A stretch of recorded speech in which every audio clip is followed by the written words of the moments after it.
Juliet Mann spoke to Dr. Anastasia Piliavsky from the India Institute at King's College London. So Modi is devastated at the moment because not only has he not gotten the two-thirds majority, which he was expecting and promising to his electors, but he has barely gotten half of, together with his coalition, he has barely gotten half. So his party is now looking to have less than a simple majority instead of the supermajority, which they had before in the previous parliament.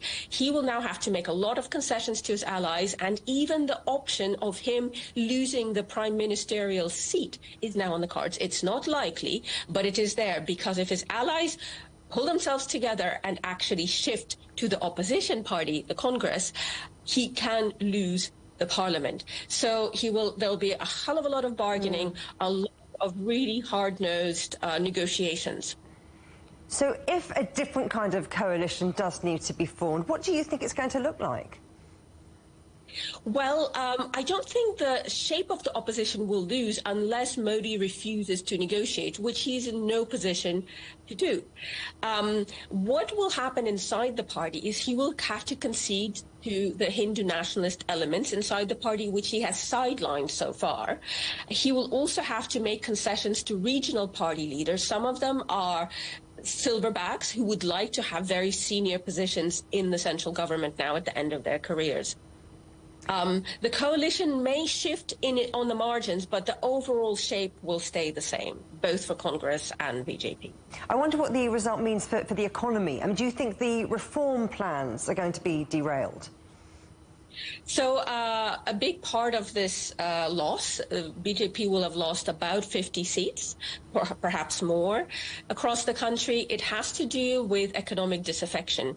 So the macroeconomic progress that Modi has spearheaded has looked good to the outside. It has looked good to foreign investors. It has stabilized the economy overall, but it has led to a growing divide between the rich and the poor. And the vast majority of the electorate has actually suffered from his economic policies. Manufacturing has been the development of it has been pretty stagnant. There's no catching up with China in sight.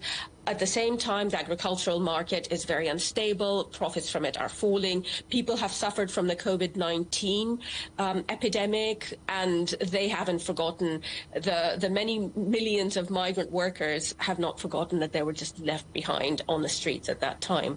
So economic policy will have to be first and foremost on his agenda, but he will have to focus on internal matters. He will have to focus on pleasing his electors first and foremost. So perhaps the global outlook and his view to developing relations with the global investors will have to take a backseat.